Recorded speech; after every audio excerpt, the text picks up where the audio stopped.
Bien, hola Nico, hola Mari. Como anuncié ayer, no había planificado cambiar la fecha, pero vamos a comenzar ahora. Había entrado Homa también, me imagino que ya no tardará en entrar, seguro se irá añadiendo. Este, y bueno, el día de hoy voy a hacer la sesión. Los que no han podido entrar, les voy a dejar grabada la sesión, la voy a subir a YouTube y ahí lo pueden ver. Este, Nico me dijo que va a entrar más, o sea, va a prender su cámara más tarde y no habría problema con eso tampoco. Entonces comenzamos. Si me escuchas bien, ¿no, Mari?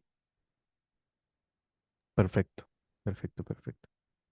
Entonces comenzamos. Ok, eh, sí pueden ver, ¿verdad? La pantalla. Bien.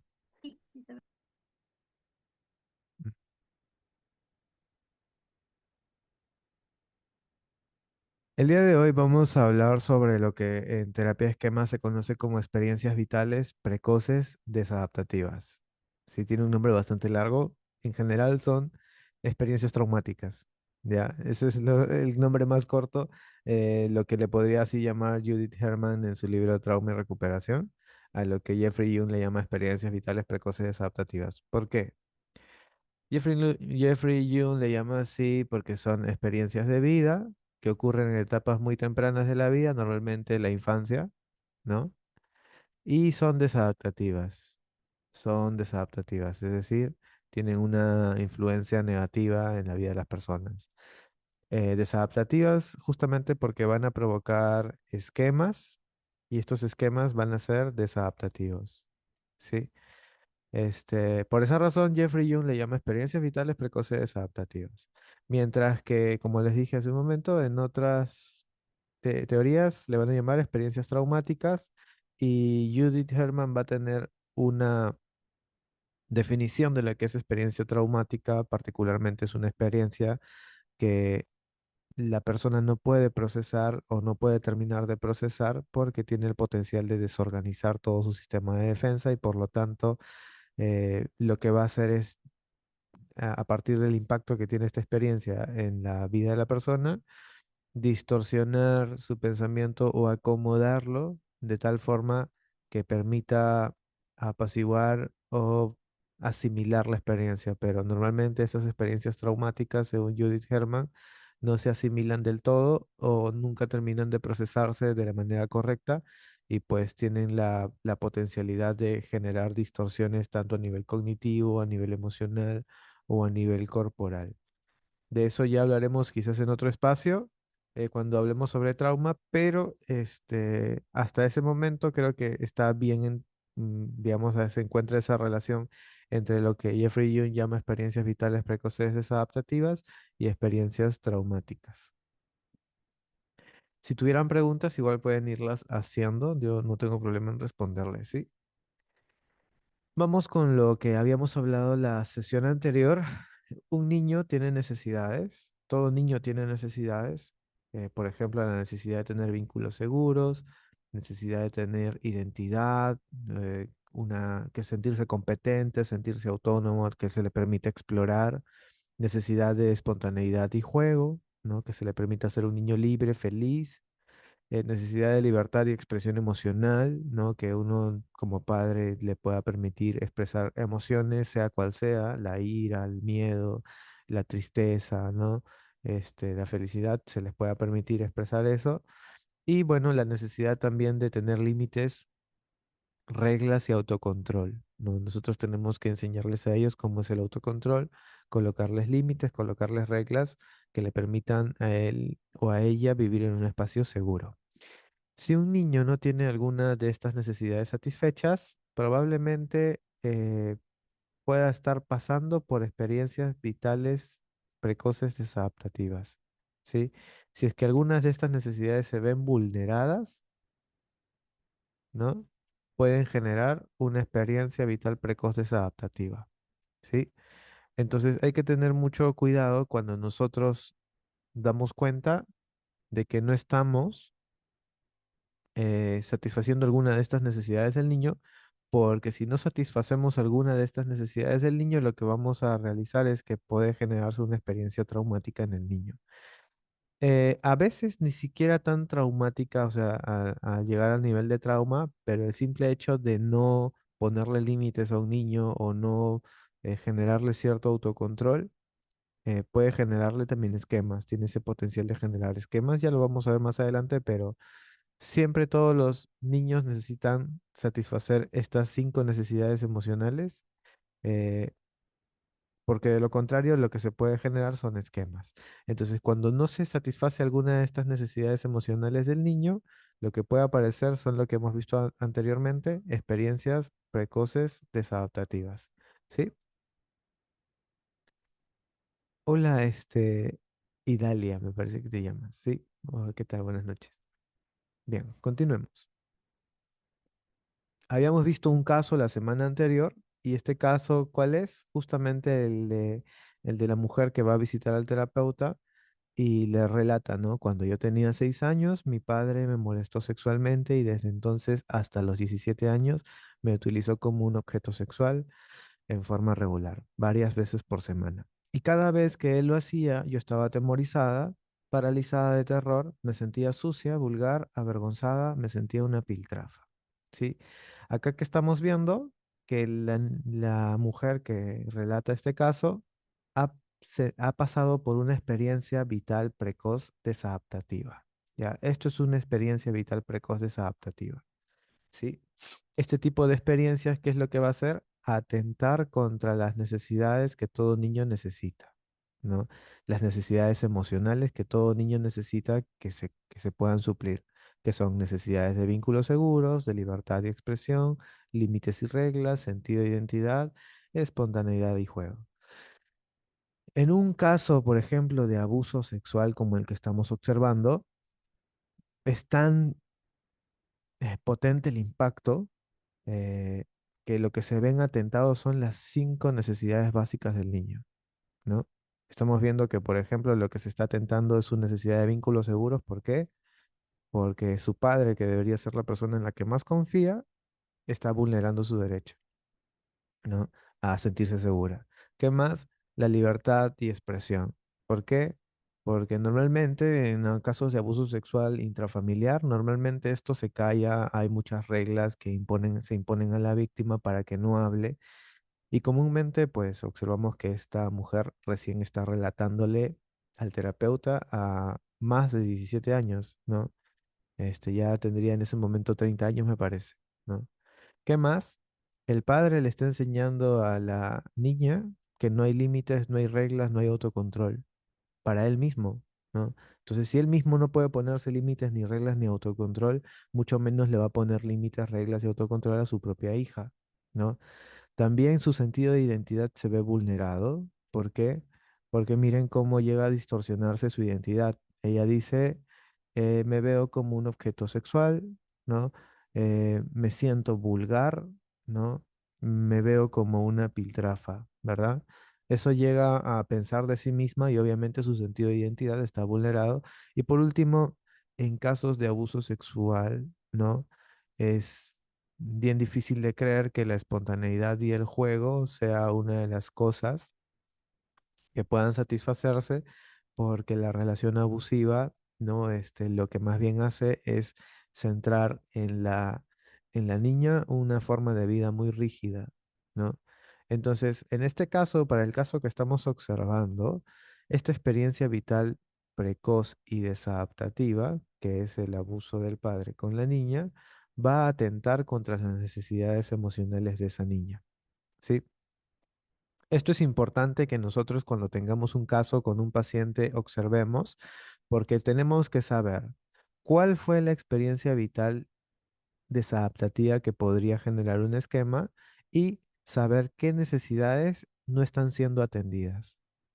En general, las personas podrían tener algunas necesidades desatendidas. Por ejemplo, tenía un padre que no venía a casa o que me abandonó cuando yo era muy pequeña. Entonces ahí podríamos ver que la niña o el niño no vio atendido su necesidad de vínculo seguro por justamente la ausencia del padre, ¿no? O de pronto te dice, tenía una madre que me sobreprotegía y me hacía pensar que yo era todo el centro del universo. Que vamos ahí, vamos viendo que esa madre de pronto está vulnerando el tema de límites y reglas, ¿no? Y también incluso podría estar influyendo en el tema del sentido de identidad, ¿verdad?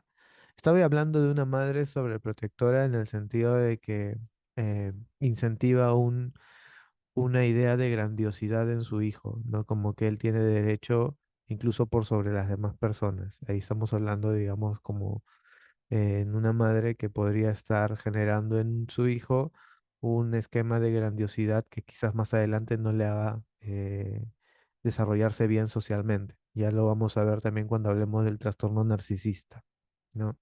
No todas las madres que protegen a su hijo generan narcisistas, ¿ah? Es más, todas las madres deben proteger a sus hijos y todos los padres también, pero cuando no se les pone las reglas debidas, y si el niño crece sin reglas, podría generarse este sentido de identidad grandioso, lo cual también no le va a hacer mucho bien socialmente, ¿no? Cuando crezca. Entonces, por lo general, una persona que viene a consulta tiene algunos de estas necesidades insatisfechas. Pueden ser una, pueden ser dos, pero por lo general, los casos más graves tienen insatisfechas todas las necesidades, ¿no? Todas las necesidades, los casos más graves. Estos casos más graves que podrían estar generando trastornos de personalidad comúnmente, ¿no? O los trastornos que comúnmente son del eje 2 en el DSM, ¿sí? Entonces, hasta este punto, ¿hay alguna pregunta? Pueden levantar su micro, no es necesario que o pueden escribir también, yo los leo si tienen alguna pregunta. Sobre todo, Idalia, si me avisas si es que estás perdida, no entiendes algo para poder explicarte. Pero si también Maribel o Nico tienes alguna pregunta, aquí lo podemos resolver.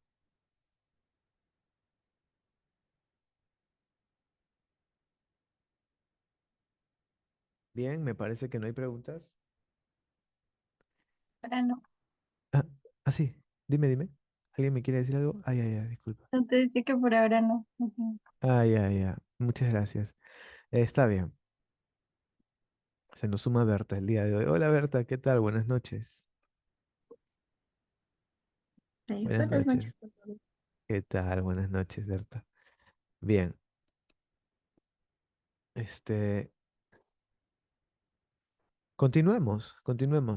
Berta, estábamos hablando sobre las experiencias vitales precoces desadaptativas, que para resumirlo, simplemente son experiencias traumáticas durante la infancia. ¿Sí? Este, habíamos hablado también que para que una experiencia pueda ser considerada traumática durante la infancia, debe tener que vulnerar alguna de las necesidades fundamentales de todo niño, que son tener vínculos seguros, tener libertad y expresión emocional, límites y reglas, sentido de identidad y espontaneidad y juego. Si alguna de estas necesidades emocionales básicas se ve vulnerada, podría generar una experiencia traumática. Eso es lo que habíamos hablado. Igual, si tienen preguntas, las pueden hacer más adelante, pero creo que hasta este momento no tenían pregunta. Mira, sí, dime, Maribel. Y justo ahora me ha venido una pregunta. ¿Qué sucede en los casos cuando, por ejemplo, los padres intentan aplicar estilos de crianza, ¿no? De hecho, creo que todo padre, su intención no es dañar a sus hijos, pero en esa forma de utilizar los estilos de crianza, de hecho no son expertos y puede ser de que dañen algunas de estas necesidades. Eh, ¿Cómo realmente podríamos evitar, ¿no? Como padres eso, ¿no? O sea, darnos cuenta de más allá si tenemos el alcance psicológico o no. Sí, toda experiencia o todo aprendizaje, esto ya desde la teoría del aprendizaje, no está exento de lo que es el ensayo y error, ¿no? Es más, todo proceso de aprendizaje admite un margen de error. Incluso yo diría que todo proceso de aprendizaje admite el error como parte del proceso, ¿no? Entonces, yo no dudo de que los padres que quieran aplicar estilos de crianza orientados hacia la defensa de los derechos de los niños, como se habla mucho de la crianza respetuosa, por ejemplo, no vayan a cometer errores en el proceso, ¿no? Lo que sí les digo es que todo con moderación es correcto, ¿no? Si nos vamos a un extremo, si corremos de un extremo a otro, podemos caer en errores, pero nuevamente no. Nos vamos a dar cuenta cuando estamos cometiendo un error porque los resultados que estamos obteniendo no son los resultados que queremos, ¿no? Y bueno, siempre los padres van a necesitar asesoría, siempre los padres van a necesitar guía, ¿no? A veces una guía externa puede ser de mucha ayuda, que consulten a un psicólogo, a un terapeuta de familia o a un psicólogo infantil, ¿no? Les podría ayudar muchísimo. Pero si no tuvieran la posibilidad de hacer eso, lo ideal sería como que en el ensayo y error aprender y obviamente ir por el camino de la moderación, ¿no? Por ejemplo, establecer límites y reglas. Uno tiene que saber que es bien, si bien es cierto, los límites y las reglas pueden ser un poco rígidas, a veces hay momentos donde se pueden flexibilizar, ¿no? Si yo quiero, por ejemplo, establecer vínculos seguros con mi hijo o mi hija, los vínculos seguros están bien, pero si yo le coloco una hiperseguridad al vínculo de tal forma de que no dejo entrar a nadie más y lo aíslo de los demás, también estoy cometiendo un error, ¿no? Entonces debería flexibilizar un poco en ello. O de pronto el hecho de yo simplemente darle una absoluta expresión emocional, una absoluta expresión emocional donde no hay, hay una total desinhibición, ¿no? Podría generar que a nivel social, ¿no? Se pueda generar algunos problemas, ¿no? Entonces también hay que enseñarle lo que son procesos de inhibición, los que son procesos de desinhibición, cuándo es importante expresarlo, en qué contextos es necesario expresarlo, porque hay contextos donde pueden ser muy invalidantes y expresarlos te puede hacer, más bien ser traumático para ti, ¿no? Entonces hay que enseñarlo todo eso lo vamos aprendiendo con el ensayo y error, ¿no? Pero gracias por tu pregunta, Mari. Bueno, continuemos. ¿A vos tienes alguna pregunta más? Ok, continuemos entonces. Si tienen preguntas, igual levanten el micro y yo les respondo. Bien, acabamos. ¿Cuál fue la experiencia vital, precoz, desadaptativa? La que ya les comenté, esta experiencia que la paciente tuvo de abuso sexual cuando tenía 6 años hasta los 17 años con su papá. Si a eso le sumamos, si a eso le sumamos la frustración de necesidades emocionales que ya les mencioné, ¿qué vamos a obtener como resultado? Lo que vamos a obtener como resultado es un esquema, ¿sí? Es un esquema. ¿Y qué es un esquema? El esquema es el encapsulamiento de la sensación de estar frustrado en sus necesidades emocionales y de lo que la experiencia vital desadaptativa te enseña. Las lecciones de esa experiencia vital más la sensación de frustración de las necesidades se van a encapsular en una unidad psicológica, ¿no? De una triple naturaleza. Tiene una naturaleza cognitiva, emocional y corporal. Entonces, cuando se suman estos dos elementos, una experiencia vital precoz desadaptativa más la frustración de necesidades emocionales, lo que comúnmente se genera es el origen de un esquema, ¿sí? Ahora, para poder entender cómo se conforma este esquema, en el caso de esta experiencia vital, ¿no? Que le ocurrió a esta paciente, lo podemos ver de esta manera, ¿sí? ¿Qué encapsula el esquema de esta experiencia vital? La niña llega, o la adulta ya, no llega a la conclusión de que es un objeto sexual, ya lo hemos visto, ¿no? Soy un objeto sexual, me siento atemorizada, me quedo paralizada, me siento sucia, soy vulgar, me siento avergonzada y soy una piltrafa. Mira, ¿cuántos elementos contiene este esquema? Vamos, uno, dos, tres, cuatro, cinco, seis, 7 elementos de lo que te puedo relatar, porque incluso pueden haber otros elementos que la propia paciente no se da cuenta. Dentro de estos elementos del esquema hay cogniciones, hay emociones y hay sensaciones corporales. Por ejemplo, soy un objeto sexual es una cognición, me siento atemorizada es una emoción, me quedo paralizada es una sensación corporal, me siento sucia, emoción, soy vulgar, cognición, me siento avergonzada, emoción, soy una piltrafa, cognición. Vamos viendo entonces que este esquema se está, digamos, alimentando, ¿no? O ha encapsulado todos estos elementos. ¿Cuándo se encapsula todos estos elementos? Cuando sucede la experiencia. Ese fue el origen de este esquema, ¿sí? Cuando sucedió esta experiencia del abuso sexual en esta paciente a los 6 años, se originó este esquema que encapsula todas esas experiencias, ¿no? El sentirse un objeto sexual, sentirse atemorizada, paralizada, sucia, vulgar, avergonzada, o decir de sí misma que es una piltrafa, ¿no? Entonces, ¿qué es lo que sucede? Podríamos decir que sucede de la siguiente manera. Miren, ahí tenemos cómo se da el aprendizaje de una experiencia desadaptativa. Todo lo que se ha ido apareciendo se va encapsulando, ¿no? Soy un objeto sexual, no tengo valor, soy vulgar, siento asco, siento temor y siento vergüenza y hay parálisis corporal. Todo eso que es lo que se ha generado se ha encapsulado en un esquema. Cuando otra persona, cuando esta mujer establezca, ¿no? una relación con otra persona en la que la traten similar a su padre, ¿no? ¿Qué es lo que va a activar? Estas reacciones, ¿no?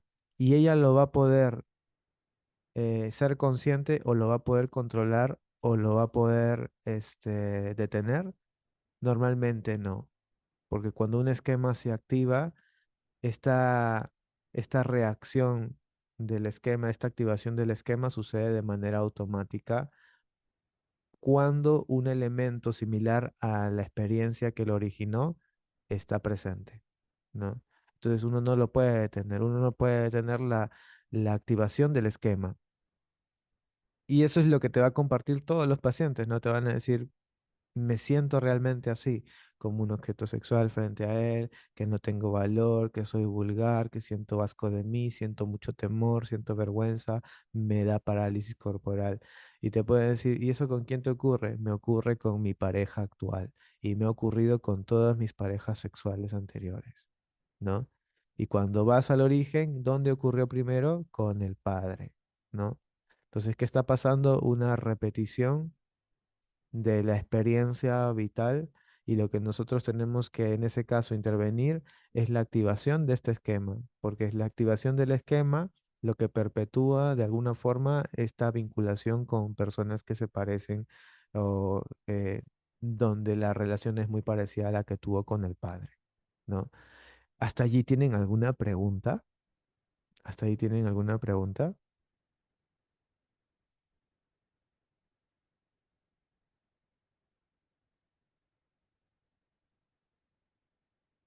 Hola, ¿qué tal? Buenas noches. Ah, ya, genial, han escrito. No. Ok, gracias. Dime, Berta, dime. Bien. Buenas noches con todos. A mi pregunta es, digamos, ¿esos esquemas solo suceden con un solo evento o pueden ser por, digamos, varios eventos Varios por varios eventos. pilares, Sí. digamos? Sí, varios eventos pueden generar un esquema. De hecho, para que un esquema se termine de, digamos, como que concretar, o en todo caso, no, para que un esquema sea más influyente en la vida de una persona, el evento debe haber pasado repetidas veces, ¿no? Por ejemplo, este caso te dice que el padre la utilizó como un objeto sexual desde los 6 años hasta los 17 años, en la cual ella ya recién pudo salir de su casa, ¿no? Entonces, si desde los 6 hasta los 17 años ella ha vivido una experiencia de este tipo, obviamente se va a llegar a fusionar con todas estas creencias, ¿no? O sea, realmente va a llegar a pensar que es un objeto sexual, no va a pensar diferente de sí mismo. o va a llegar a creer que realmente no tiene valor o que es vulgar. Incluso va a llegar realmente a sentir asco de sí misma o a sentir temor todo el tiempo o a sentirse avergonzada. Es como se hace, es un estilo de vida. Muy diferente a que el abuso sexual hubiera ocurrido una sola vez con una persona desconocida, ¿no? Si hubiera ocurrido una sola vez con una persona desconocida, ¿puede haber generado un esquema? Sí, puede generar un esquema. ¿De gran influencia? Sí, de gran influencia, pero quizás no tan potente. Su influencia no es tan grande como la influencia que tuvo esta paciente, ¿no? Por ejemplo, la influencia en otro caso donde ocurrió un abuso situacional de una sola vez y nunca más volvió a ocurrir porque sus padres respondieron bien y la protegieron, podría llevar, por ejemplo, a que en sus primeras experiencias sexuales ya con su pareja puede llegar a revivir, y estaríamos hablando ahí de un trastorno de estrés postraumático, ¿no? Revivir nuevamente la vivencia que solamente ocurrió una vez, ¿no? Y podría trabajarse en base a eso. Pero en el caso de esta persona, ¿no? Esta persona tiene ya como, digamos, como una complejidad mayor a lo que se llamaría trastorno de estrés postraumático. ¿Por qué? Porque hay muchas ideas asociadas, quizás incluso factores de riesgo mucho más elevados, como lo vimos en la sesión anterior de este caso. Eh, Nuevamente, para que un esquema sea más potente, más fuerte su influencia, ha debido el niño ser expuesto a la experiencia traumática de manera repetida. Los traumas más peligrosos y más potentes son aquellos que han sucedido de manera repetida y de forma prolongada, ¿no? Los traumas menos peligrosos y menos potentes son los que han ocurrido de forma aguda, ¿no? Muy situacional y a veces con personas menos significativas, ¿no? Esto quiere decir que los únicos traumas pueden ocurrir en la infancia. No, ¿sí? No van a ocurrir solamente en la infancia. En la edad adulta también hay posibilidad de que se generen esquemas. Sí. Por ejemplo, estamos hablando de prisioneros de guerra, secuestros, ¿no? Gente que ha sido abusada en grupo, por ejemplo, en un grupo de amigos, ¿no? Estamos hablando de ese tipo de situaciones que sí pueden generar esquemas, ¿no? Y ahí estamos hablando de una complejidad mucho mayor, ¿no? ¿Por qué? Porque a pesar de ser adulta y tener mecanismos de defensa ya adultos, sus propios mecanismos de defensa no pueden con el evento que le ha sucedido, ¿no? Por más que seas adulto, tus mecanismos de defensa no van a importar mucho si te han secuestrado en contra, obviamente en contra de tu voluntad, y si te están abusando o torturando psicológicamente, ¿no? Por más que seas un adulto. Solo que en el caso de los niños, digamos, que están con padres abusivos, básicamente están en una posición de secuestro, ¿no? Y un secuestro políticamente aceptado, porque se supone que están con sus padres que los deben proteger, ¿no? Pero no están teniendo ese ambiente. Entonces, como que ahí yo sí, digamos, como que me siento un poco apenado, ¿no? Porque, ¿qué podemos hacer? Normalmente el sistema le da todo el poder a los padres, ¿no? Y nosotros muy poco podemos intervenir en esos casos. Dime, Idalia. ¿Me escuchas? Perfecto. En este caso, cuando el menor se sienta ah, aprisionado por los padres, se puede, vecinos o ellos mismos pueden ir a una comisaría y denunciar a a los padres, ¿no? Que están siendo maltratados psicológicamente. ¿No? Y ahí es donde entra ya el Ministerio de la Mujer, realiza una Ujú. investigación, si es verdad o no, y a ellos, hasta terminar la investigación, los ponen en un centro de acogida, que antes se les llamaba albergue. Claro. Ahora ya no se les llama albergue, ahora se les llama centro de acogida. Y los mismos niños pueden denunciar. Yo he visto casos Mm. bueno, yo hice voluntariado en un centro de acogida y en dos casos, los mismos adolescentes realizaron la denuncia a los padres, ¿no? Una de Sí. ellas denunció a los padres por proxenetismo. No era verdad, porque al final llegaron a descubrir que no era verdad, pero no podía regresar con sus padres porque la menor, no, perdón, porque los padres estaban procesados. Ok. Uno, el papá estaba en la cárcel y la mamá, bueno, estaba denunciada por proxenetismo, ¿no? Y no tenía dónde ir, entonces tenía que quedarse en el lugar del centro de acogida. Y Ujú. otro caso es que la menor tenía 15 años y la mamá ni siquiera le dejaba ir a la escuela, al colegio. Así que ella Negligencia. misma, sin negligencia. Así que, y era violada por el padrastro. Entonces ella Ujú. misma se fue a la comisaría y denunció, ¿no? Porque ya había quedado embarazada del padrastro. Entonces, si se sabe de esos temas, sí es bueno denunciar. Sí, sí, Ellos, y gracias por mencionarlo, porque de hecho sí, ¿no? Hay todo un sistema penal, judicial que te puede ayudar en todo este proceso. Lo único que a veces sí me parece un poco lamentable, ¿no? Es como que a la gravedad a la que uno tiene que llegar para que a veces la denuncia pase, ¿no? Yo hace poco he estado eh, trabajando con un caso donde la madre sospecha de que el padre golpea al niño, ¿no? Ya ha pasado por la comisaría y obviamente no, el niño está protegiendo, bueno, eh, dice que su padre no fue, que él se ha caído y como el golpe no es tan, no visible, tan prominente, dice, ok, estas son lesiones leves, no, arreglen su problema entre los dos, le dicen al papá y a la mamá, ¿no? La mamá obviamente es súper decepcionada, ya ni siquiera quiere intentar por esa vía, simplemente dice, hagamos terapia con mi hijo, que él se dé cuenta que esa casa no le conviene para que simplemente se quede acá, ¿no? Le digo, pero señora, denuncie, ¿no? Vaya por toda esa vía y denuncie. No, que yo ya llevaba el tema del proceso, por ejemplo, de denuncia por alimentos, denuncia por la tenencia, ¿no? Todo eso sigue en proceso y hasta ahorita tampoco me pasa ni un sol, ¿no? Y ya yo como que estoy cansada con todo este tema, con todo lo engorroso que es, ¿no? Y bueno, no, siempre ahí están las líneas disponibles para que se puedan denunciar y todo el tema, pero es un poco a veces complicado, ¿no? Como a veces no nos sentimos respaldados por incluso por la gente que nos debería proteger. Pero de todas maneras, siempre se les da esa opción, ¿no?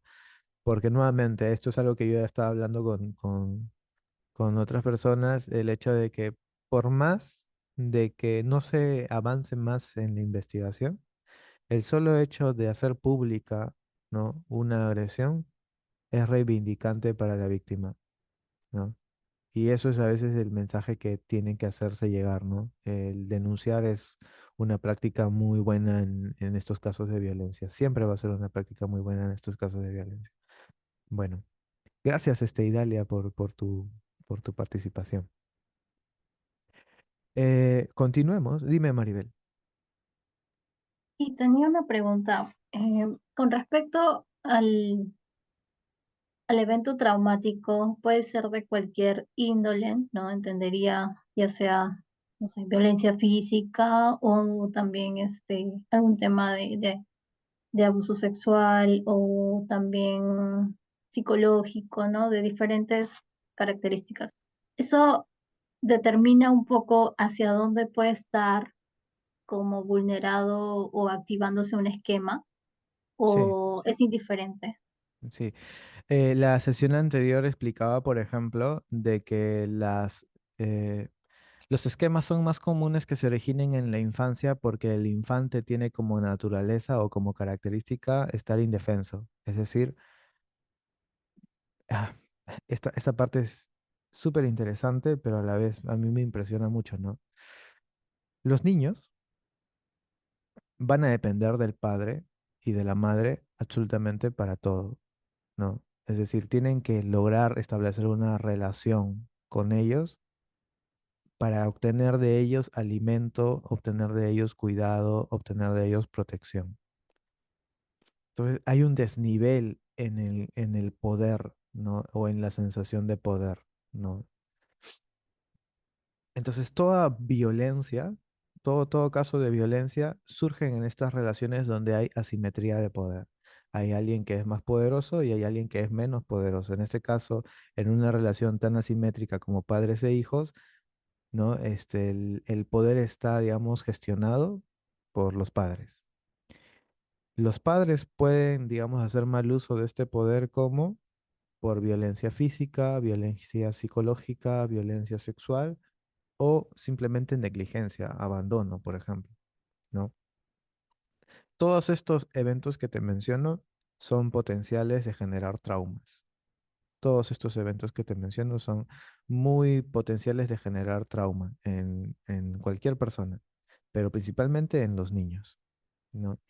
Entonces sí, todos estos eventos pueden generar trauma en una persona y obviamente nosotros tenemos que observar, aprender, ¿no? De esto para poder conocer qué necesidades emocionales se han vulnerado, cuál fue la experiencia que originó este esquema, ¿no? Y de esa manera ayudar a la persona que ya es adulta a trabajar con esos esquemas, ¿no?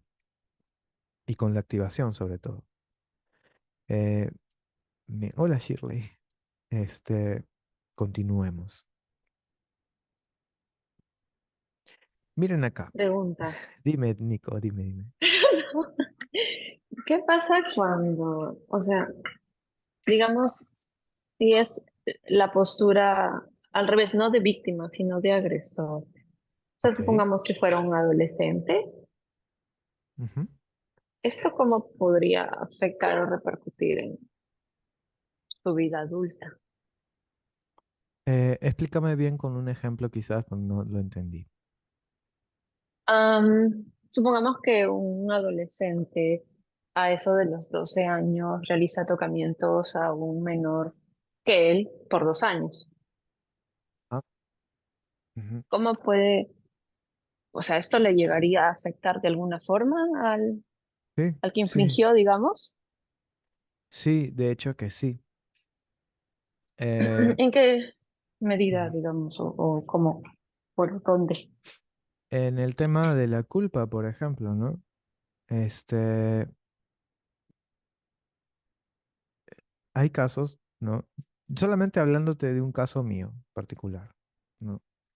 Este, atendí a una adolescente que estaba en medio de un proceso penal, estaba, digamos, siendo en un juicio porque él había abusado sexualmente de su prima, ¿no? Él tenía 14 años en ese momento y su prima tenía 7 años, ¿no?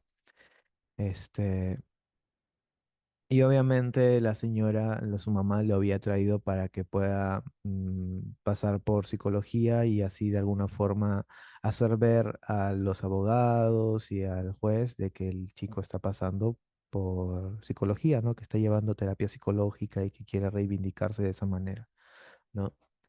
Entonces cuando llega conmigo, yo le digo al chico, ¿no? Desde primera, ¿no? No sé qué uso le quiere dar tu mamá a estas sesiones, pero lo que vamos a trabajar aquí es la responsabilidad, ¿no? Tú debes hacerte responsable de lo que ha pasado, porque mucho de lo que el lenguaje que traía era, normalmente los agresores tienen ah, la costumbre de desplazar la culpa, ¿no? Por ejemplo, decir, a mí me pasó esto cuando era niño, ¿no? Y por eso estoy haciendo esto. O yo consumía mucha pornografía y por eso hice esto. Porque la forma como resolvió el abogado el hecho de que él había abusado de su prima era de que como era adolescente y tenía bajas habilidades sociales, no podía intimar con personas de su misma edad porque tenía mucha vergüenza y por lo tanto, como había estado consumiendo mucha pornografía, quiso experimentar lo que observaba en la pornografía y bueno, su, sus impulsos o sus deseos lo llevaron a querer experimentar con su prima, ¿no? Ya observas ahí un desplazamiento de la culpa, ¿no? Bastante peligroso. Y yo le dije a él, eso no vamos a hacer acá, ¿no? Tú tienes que aceptar la responsabilidad de tus actos y hacerte también dueño, ¿no? De las consecuencias que eso trae, si es que en algún caso dictaran, digamos, alguna sentencia que no te favorece, ¿no? Porque hay que aceptar que todo acto tiene consecuencias, en principio. Si no puedes aceptar eso, yo de verdad no podría trabajar, no me sentiría tan cómodo. Eso se lo dije tanto al chico como a su mamá, ¿no? ¿Cómo será, ¿no? El destino que, bueno, la señora dijo, ok, vamos a intentarlo, ¿no? Se quedó un año en terapia, ¿no? Un año y en ese año en terapia, de hecho, sí que marcó muchísimo para esta persona la terapia, porque el solo hecho de toparse con la culpa o con la responsabilidad hizo que él pudiera explorar aspectos que no tenía en cuenta, ¿no? E hizo liberar muchas emociones. Él también había tenido un pasado traumático, ¿no? Normalmente, y esto no lo digo como una regla, pero sí me es común, al menos en los casos que he atendido, ¿no? De que las personas que han cometido agresión sexual con un menor, ¿no? O con alguien, hayan pasado por experiencias también traumáticas, ¿no? En el caso de este chico vivía una experiencia traumática no de abuso sexual hacia él, sino su padre era drogadicto, ¿no? Y él observaba las peleas violentas con su madre, ¿no? Eh, y claro, toda esta sensación después fue como que enseñándole a él cómo desplazar la culpa, porque el padre tenía mucho este desplazamiento de la culpa, haciéndole culpables a sus padres por haberlo abandonado cuando él era muy pequeño. Entonces, como que mucho de su conducta se explicaba a partir de cómo él había aprendido a lidiar con la culpa, a lidiar con la responsabilidad, ¿no? Y bueno, juntos nos dimos cuenta de esto y al final fue interesante el proceso porque al final, durante la sentencia, que también duró todo ese tiempo, como un año, ¿no? A él le dieron como que la, la confianza, ¿no? De que cada vez estaba siendo más consciente de lo que había hecho, ¿no? Estaba llevando fielmente las terapias, ¿no? Y obviamente también habían ordenado la separación completa, el no contacto y él fue desarrollando habilidades sociales, lo que se había dicho en un principio, ¿no? Y logró de alguna manera establecerse bien de alguna forma, ¿no? Ella en su grado, ¿no? Con las personas y sus amigas. Se trabajó mucho el respeto por la integridad de las personas, ¿no? Y cómo es la vida, ¿no? Porque después de 2 años, su mamá me llama preocupada, ¿no? Y me dice, Daniel, disculpa, psicólogo, ¿no? Este, mi hijo mayor, él no, sino su hermano del paciente, ¿no? Va a tener un hijo, ¿no? Un bebé, y lo vamos a tener aquí en casa, ¿no? Y porque van a trabajar y bueno, me lo quieren encargar a mí mientras ellos trabajan. Y yo no estoy todo el tiempo en casa, quien está todo el tiempo en casa es el paciente, ¿no? Dice, asegúrame que la terapia ha funcionado, ¿no? Asegúrame porque tengo mucho miedo de que esto pueda pasar, ¿no? Claro, ¿no? Yo comprendo, es súper entendible la desconfianza de la mamá, ¿no? Por esta situación. Y nuevamente yo le dije, señora, normalmente los abusos y las violaciones suceden porque no hay padres presentes, no hay adultos presentes. Y a veces ni siquiera se puede confiar en los propios adultos, ¿no? Sin embargo, parte del proceso ha sido recuperar la confianza en el hijo y yo me imagino que si usted retira la confianza de su hijo, él va a volver a sentirse mal y toda esta configuración de sentirse mal, ¿no? Puede alentar una conducta que no es la más esperable, ¿no? Yo le diría que confíe en todo lo que se ha avanzado, ¿no? Pero nunca pierda de vista porque a los niños en general no se le confía a nadie, ni así sea tu familiar, ¿no? No se le confía a nadie. Después de esa intervención ya como que no volví a tener noticias, ¿no? Yo me imagino que no ocurrió nada hasta ese punto, ¿no? Pero esto de lo que me hablabas, ¿cómo repercute en un agresor? Sí, hay agresores que pueden sentir mucha culpa, ¿no? Después de haber cometido el delito, ¿no? Y hay que tomar en cuenta que las personas en general tienen ese derecho a la reinserción. No hay que partir de ahí. Yo pienso en eso, ¿no? Todas las personas tienen derecho a la reinserción, solamente que tienen que ser también y entender que todo acto tiene consecuencia y si la consecuencia es que tienes que pagar tu cárcel por haber cometido eso, tienes que hacerlo, pues, ¿no? Yo en esos casos sí no soy tan flexible, ¿no? Como podría ser con otros pacientes, ¿no? Sí soy muy rígido en ese aspecto.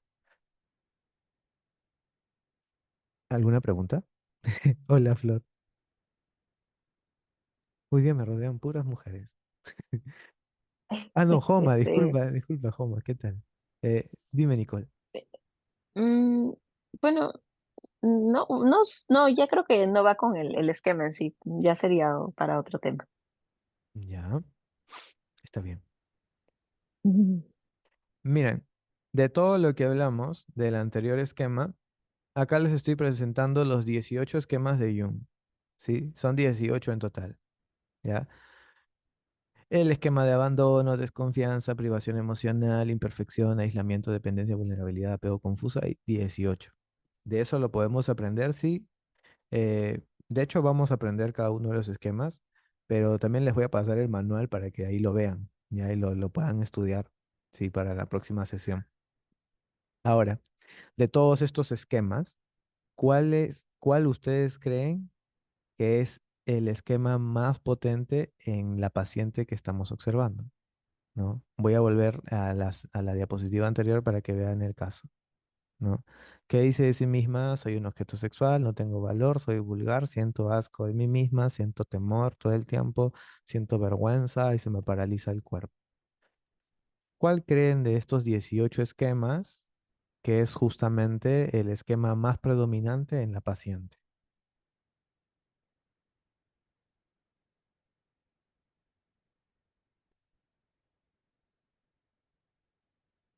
El título es lo que generalmente siente la persona. ¿Cuál creen que sea eso? Vulnerabilidad. Ok, vulnerabilidad. ¿Alguien dice otro? Maribel dice castigo, muy bien.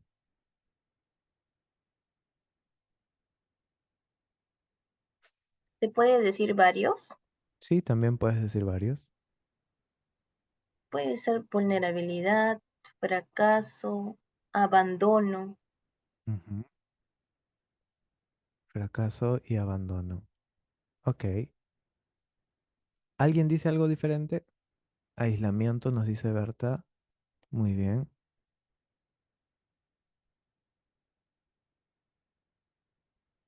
¿Alguien dice algo distinto?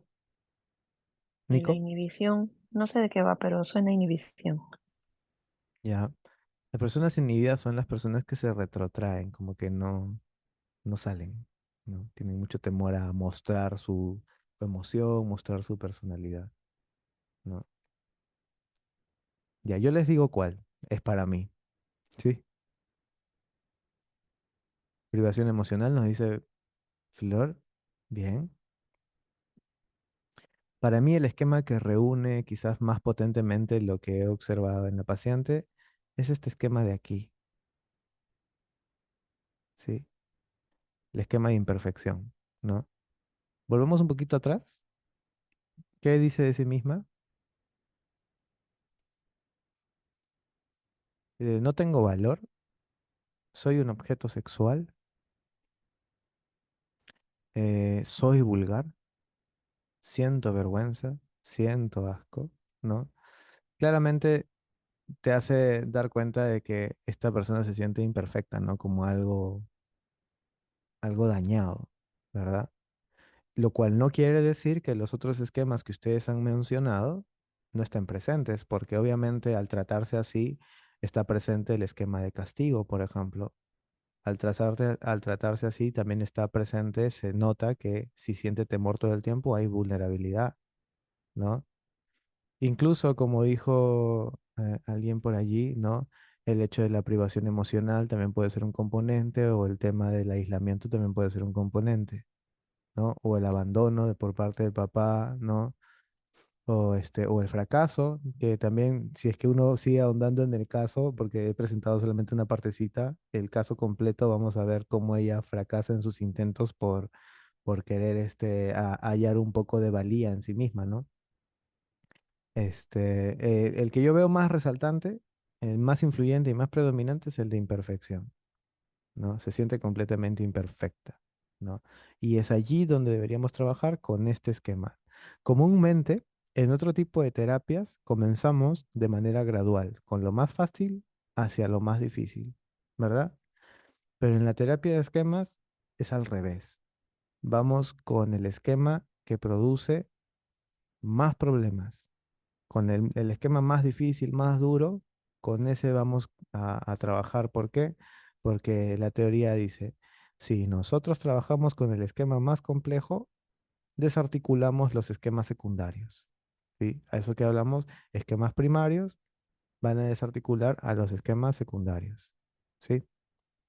O esquemas condicionados van a desarticular disculpa, los esquemas incondicionados van a desarticular a los esquemas condicionados. Eso ya lo vamos a aprender más adelante cuando hablemos sobre operaciones sobre los esquemas.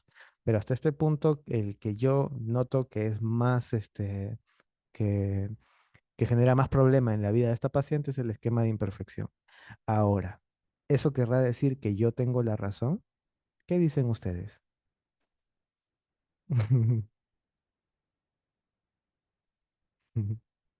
¿Qué dicen ustedes? ¿Querrá decir que yo tengo la razón? Si tú de pronto viste que el esquema de castigo es más predominante, ¿significará que tú estás errada, que has cometido un error? Porque yo digo que es el de imperfección. Ya. Esto es un tema muy común cuando también se hace terapia de esquemas. ¿Por qué? Porque a veces nuestra opinión puede estar influenciada por nuestros propios esquemas, por la activación de nuestros propios esquemas y por la activación de nuestras propias experiencias vitales. Por eso es importante que cuando un terapeuta trabaja, ¿no?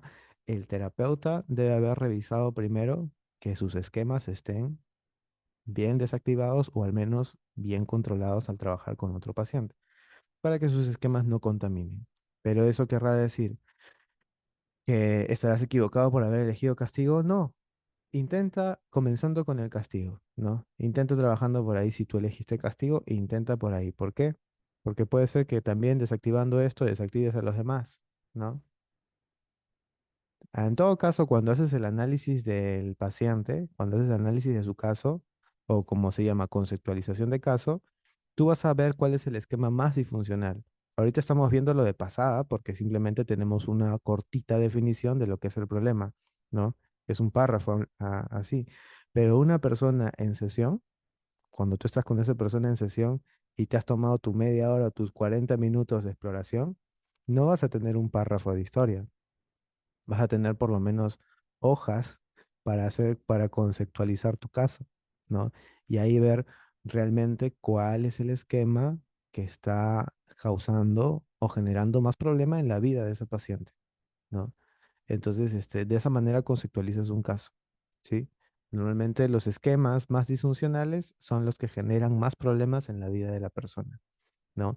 Una persona, por ejemplo, muy negativa va a generar problemas a partir de su negativismo y tú tienes que atacar este esquema entonces.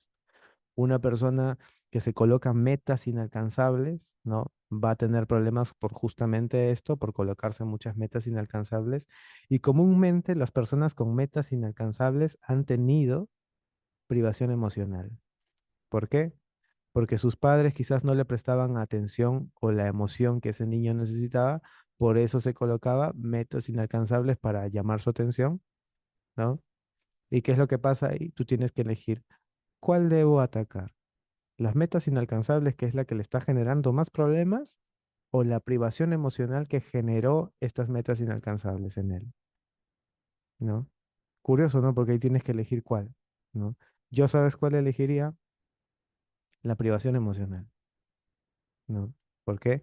Porque es la que está originando las metas inalcanzables, ¿sí? A veces las metas inalcanzables también pueden generarse por un esquema de abandono. Me abandonó mi papá o mi mamá, ¿no? Entonces me coloco metas inalcanzables para que regrese, ¿no? Curioso, ¿no? Pero así funcionamos, pues, ¿no? Las personas funcionamos de esa manera, ¿ya? Este, existen 18 esquemas. Acá viene una teoría interesante de Jung. ¿Qué va a decir Jung acerca de los esquemas? Que todos, absolutamente todas las personas sobre el planeta tienen esquemas, todas. ¿Y qué les diría yo? Que terminando esta sesión les voy a pasar un cuestionario y si quieren lo llenan para que sepan cuáles son sus esquemas que están activos, ¿no? ¿Por qué? Porque se supone que todas las personas tenemos esquemas, todas, en mayor o menor medida. Algunos más disfuncionales, otros menos disfuncionales. ¿Qué es lo que pasa comúnmente? Que las personas pueden tener entre uno a tres esquemas comúnmente activos, entre uno a tres. ¿Sí? Y estos pueden generar problemas, sí te pueden generar problemas en la vida cotidiana, pero como no se activan tanto, no necesariamente tienes que ir a terapia.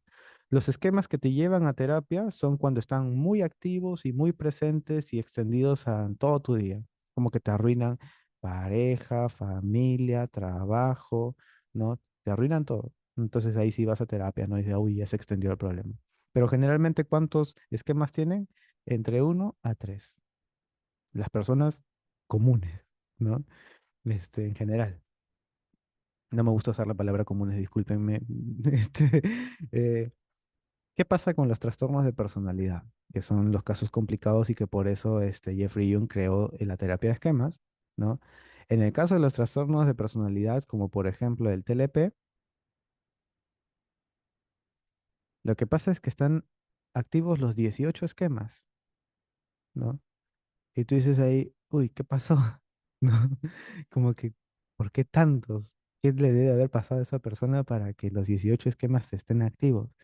Y es que sí, una persona con TLP puede sentir abandono, desconfianza, privación emocional, imperfección, aislamiento, dependencia, vulnerabilidad, apego confuso, fracaso, grandiosidad, subyugación, autosacrificio, negatividad, inhibición, metas inalcanzables, castigo, búsqueda de aprobación, ¿no? Y Jung decía, pucha, ¿cómo trabajo con ellos, no? Con tres nada más ya es un poco difícil cuando está muy activo, imagínate con 18, ¿no? Y lo peor es que todos se activan a veces simultáneamente, a veces uno de manera secuencial, ¿no? Y decías, ¿cómo se trabaja con eso?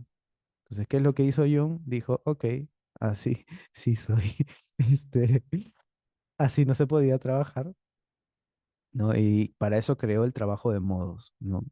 Los modos de los esquemas, que ya lo vamos a ver más adelante, pero sí le alcanzó una solución a partir de la terapia de esquemas, ¿sí? El trabajo de modos va a implicar mucho figuras que hemos visto en el análisis transaccional. ¿Alguien ha visto análisis transaccional alguna vez?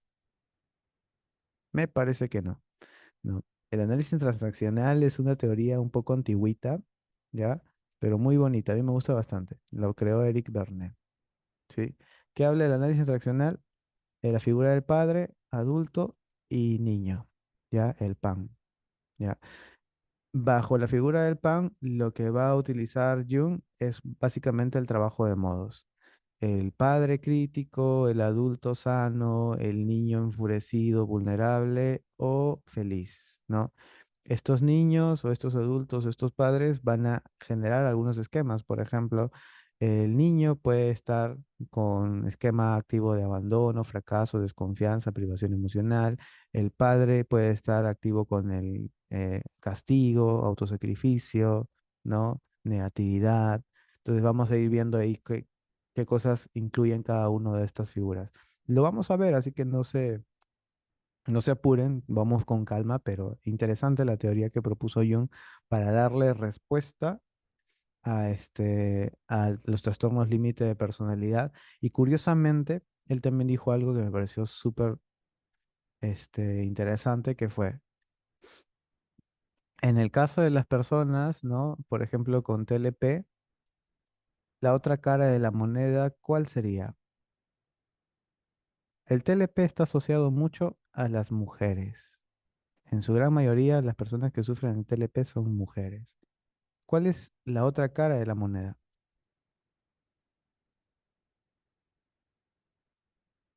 Es otro trastorno de El personalidad. El TNP, ¿verdad? TNP.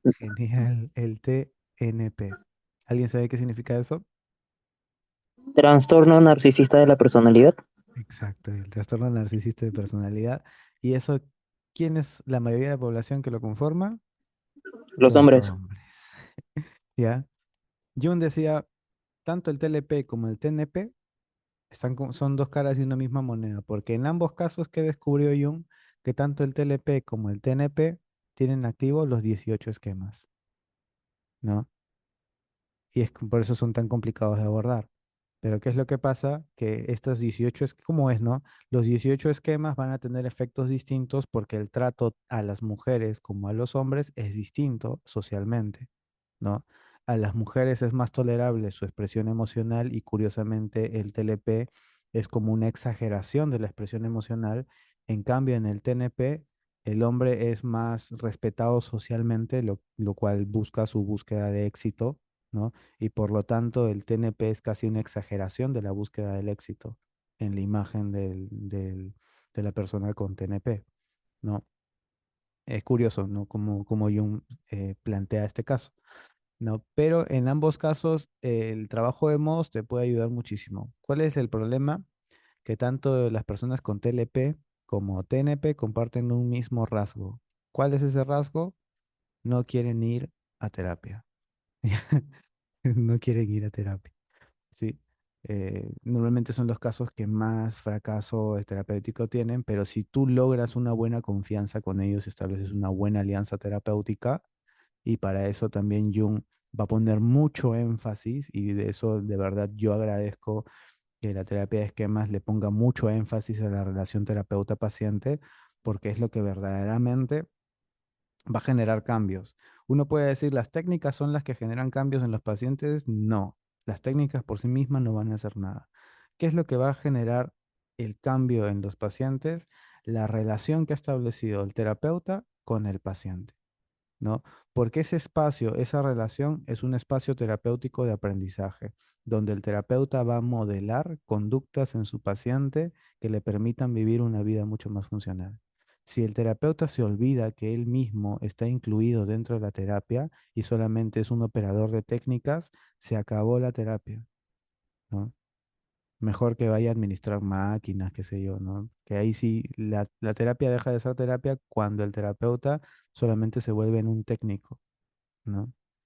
La terapia se vuelve terapia cuando el terapeuta cumple su labor de ser humano y también ve en sí mismo, se ve a sí mismo como un espacio donde el paciente puede aprender lo que necesita para su vida, ¿no? Por lo tanto, ya verán, ya irán entendiendo que la terapia, según Jung, para el terapeuta, tiene que ser también cierta implicación emocional. ¿Qué quiere decir? Que el terapeuta debe implicarse emocionalmente con el paciente, algo que de pronto en las terapias convencionales te dicen, no, tú tienes que marcar una distancia entre terapeuta-paciente. Ahora, ¿qué significa esta implicación emocional? ¿Que yo voy a sobrepasar los límites de la relación terapeuta-paciente? No, ¿ya?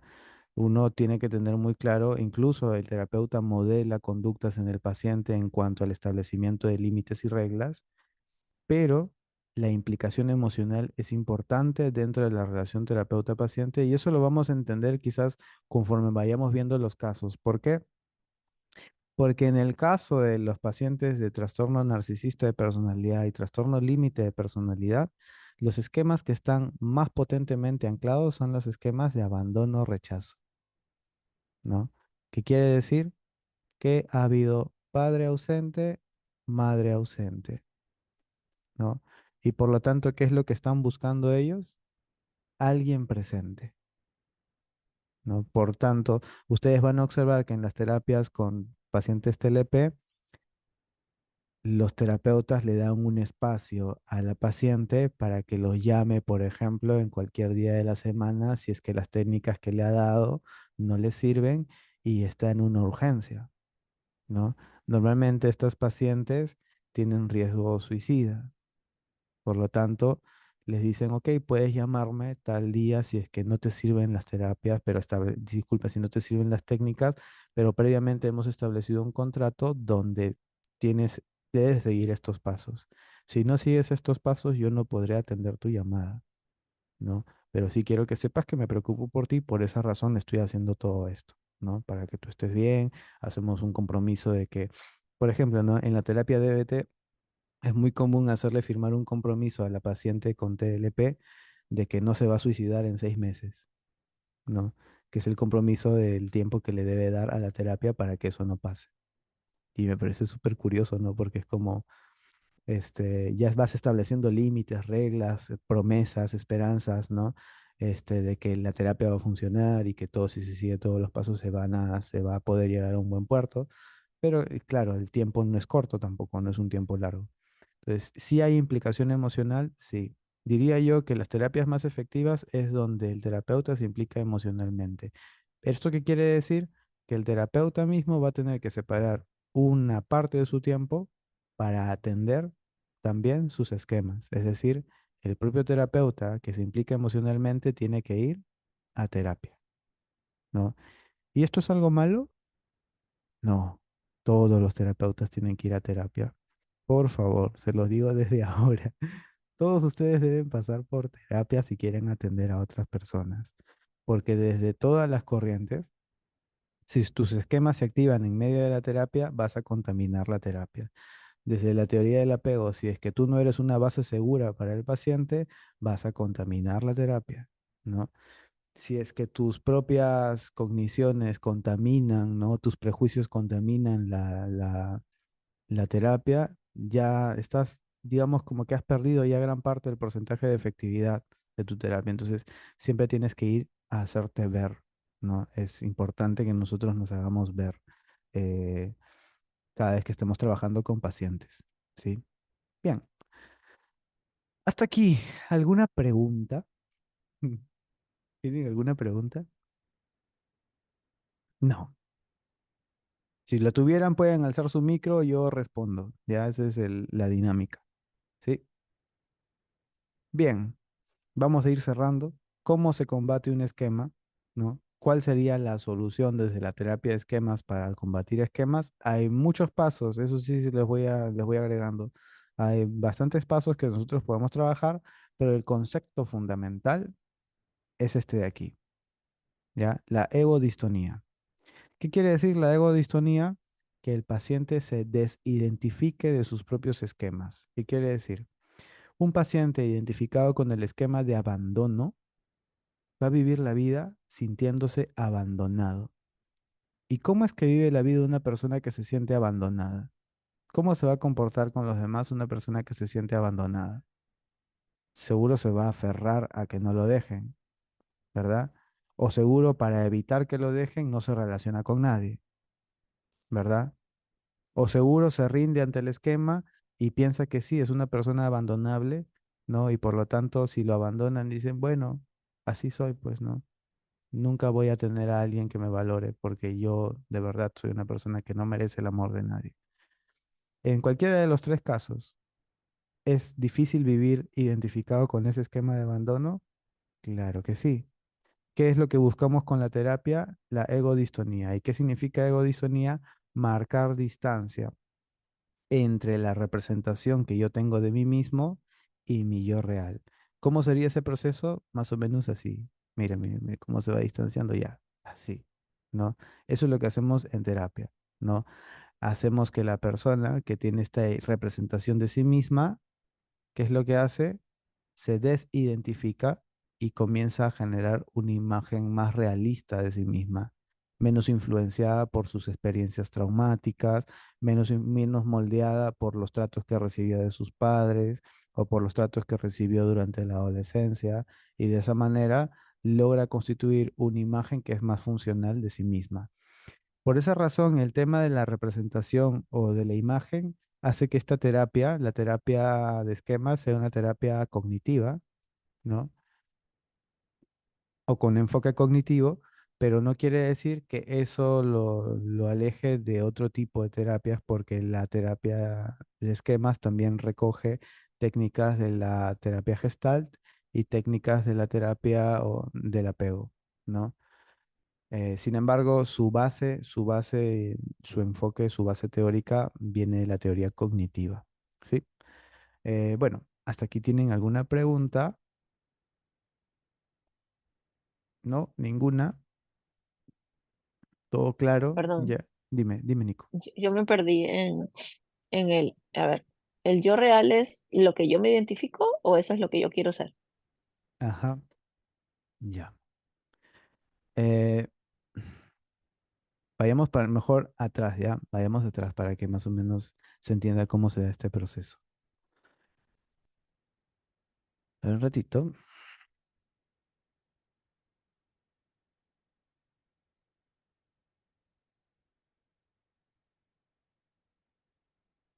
Ya está. Este es un proceso que se da en las personas comúnmente, que es la egosintonía, ¿ya? ¿Qué es la egosintonía? Cuando tu yo real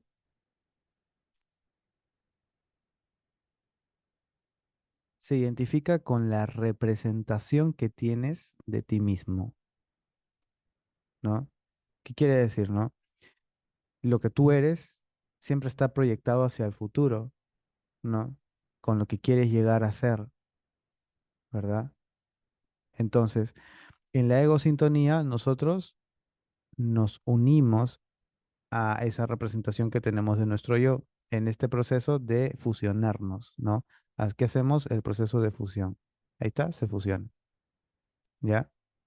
¿Es muy normal que esto suceda? Sí, ¿por qué? Porque todo el tiempo nosotros nos estamos proyectando hacia el futuro, todo el tiempo. Si tú me voy a poner filósofo, pero si tú te darías cuenta, el presente es algo que no existe realmente porque todo el tiempo el presente está cambiando, todo el tiempo el presente es como que ir hacia el futuro, ir hacia el futuro, ir hacia el futuro. Nunca es algo estático, sino que más bien es algo dinámico, ¿sí? ¿Qué pasa cuando se genera un conflicto? Cuando la distancia entre tu yo real y tu representación es muy grande, ¿no? O es muy incongruente o es muy incoherente.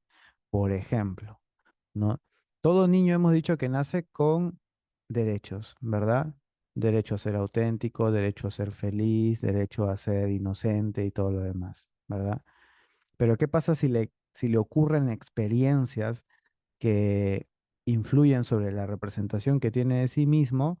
Por ejemplo, si le ocurrió una experiencia traumática de abuso, una experiencia traumática de violencia, la representación que va a tener de sí mismo puede ser: soy vulgar, soy un objeto sexual, soy una basura, no sirvo para nada. ¿Y eso qué es? La representación que tiene de sí mismo.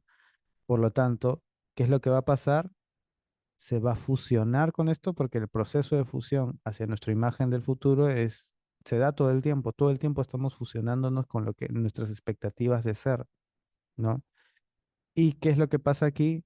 Que la expectativa con la que me quiero fusionar ha sido moldeada o ha sido influenciada por eventos externos a mí sobre los cuales yo no tenía control. Entonces, ¿qué es lo que hago ya de adulto? Ya de adulto lo que hago es regresar a ese yo real, a lo que sí tengo control, ¿no? A lo que realmente soy por derecho, ¿no? ¿Qué quiere decir? Una persona con dignidad. Todas las personas sobre el planeta comparten una característica fundamental. Tienen la dignidad de ser humanos. Punto, ya está. Entonces, si tú te quieres imaginar cuál es tu yo real es un yo digno, ¿no? Digno con todos sus derechos. ¿Cuáles son sus derechos? Tener satisfechas las necesidades emocionales nucleares. ¿Cuáles son las necesidades emocionales nucleares? Tener vínculos sanos, tener libertad, tener espontaneidad, tener límites, reglas, autocontrol, ¿no? Y te vas dando cuenta que el yo real está compuesto, digamos, por lo mejor del ser humano, ¿no? Entonces tú puedes hacer ese proceso de defusión, ¿no? Defusionarte de esta representación del yo. O lo que llama Jung el proceso de distonía, ¿no? En vez de egosintonía, ¿no? Vamos alejándonos de esa representación distorsionada que teníamos de nosotros mismos. ¿Sí? ¿Se entendió Nico? Sí. Ah, claro. Perfecto, perfecto. Entonces, hasta allí, chicos, y chicas, ¿tienen algún problema? ¿Alguna pregunta? No, ¿verdad? ¿O sí hay preguntas? Ok. Vayamos en el caso, simplemente ya para revisar la parte final. Esta es la última diapositiva. No los canso más. En el caso que estábamos observando, la paciente sí tenían claves de egodistonía, que quiere decir que todas las personas, cuando observamos algo que es perjudicial para nosotros, siempre vamos a tener un yo sano, siempre va a haber evidencia que tenemos un yo sano, un yo que no ha sido, digamos, ultrajado por las experiencias que nos han sucedido. Y por lo tanto, en el caso de la paciente que hemos visto, ella decía, tal vez un diploma me daría autorrespeto. Quizás la licenciatura me daría el respeto que necesito. Quizás el doctorado me daría el respeto que necesito. O, por ejemplo, ¿no? Me abrí camino con la esperanza que me daría respeto por mí misma. O me convertí en una prostituta, pero esto no es muy agradable. ¿Cuáles son, qué te están diciendo todas estas ideas? Te están diciendo de que ella está en búsqueda de desintonizarse de lo que cree que es ella, ¿no? Siempre ha estado en esa búsqueda, solamente que nunca ha tenido una base segura sobre la cual distanciarse de la imagen que tenía de sí misma, ¿no? Porque siempre reproducía relaciones en la que se veía reflejada la relación con su papá, ¿no? Pero curiosamente, si ustedes leen el caso completo, yo no puse el caso completo porque no creerían cómo trató Milton Erickson a esta paciente, ¿no? Eh, por ejemplo, ¿no? Esta paciente llega diciendo todo eso de sí misma y Milton Erickson la respuesta que le da es como un poquito, ustedes dirían, pucha, yo lo denuncio, ¿no? ¿Qué dijo Milton Erickson de esta paciente? Le dijo, me parece que tú eres un imbécil, ¿no? Y uno está como, ¿qué? ¿Por qué le dice eso? ¿No?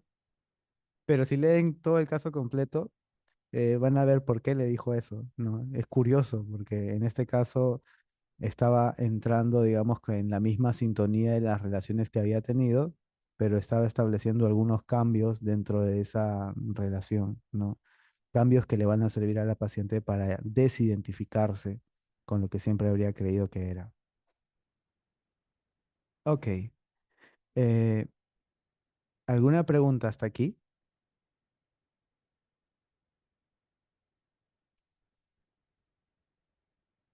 Uy. ¿En qué libro está tal caso? En el libro Mi voz irá contigo de Sidney Rose. Lo voy a pasar al grupo para que lo puedan leer, ¿ya? Les voy a pasar la página también. Maribel, dime.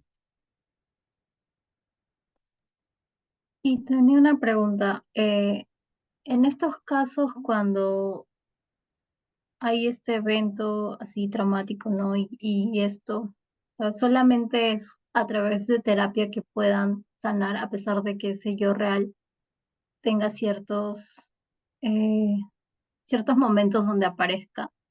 O también depende del nivel de complejidad, ¿no? Porque no, de hecho, trastornos ya como, ¿no? El TLP o el TNP son casos mucho más complejos, pero en casos menores donde solo esté activado uno o dos esquemas, habría forma de que la persona por sí sola pueda salir o mejorar ese esquema, o sí tiene que llevar terapia.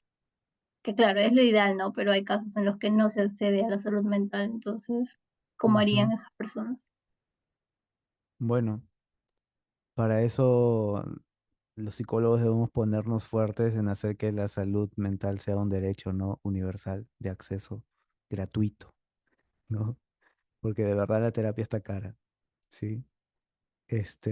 Y sobre todo la buena terapia, porque también es como que a veces vamos, no es para nada desprecio, ¿no? Yo entiendo a los terapeutas que cobran caro porque las formaciones están caras. No, es como que el propio sistema nos pone a nosotros en jaque, ya que las formaciones también están caras, ¿no? Si tú quieres llevar lo último en terapia, lo último en formación en terapia, tienes que irte fuera del país, ¿no? O hacer o hacer formaciones internacionales.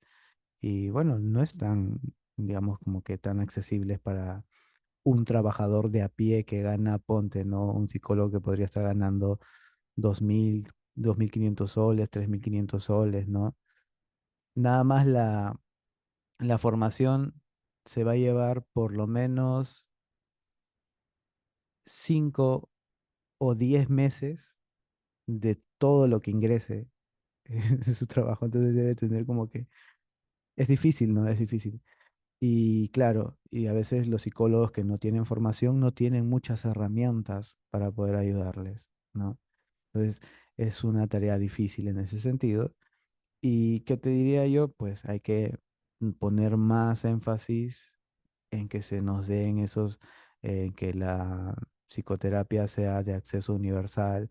Nada más con estas leyes que aprueban, ¿no? Respecto a cuáles son las funciones del psicólogo, eh, que nos quitan un poco también la presencia dentro de la salud mental y no nos ponemos fuertes, da mucho que hablar de nosotros, ¿no?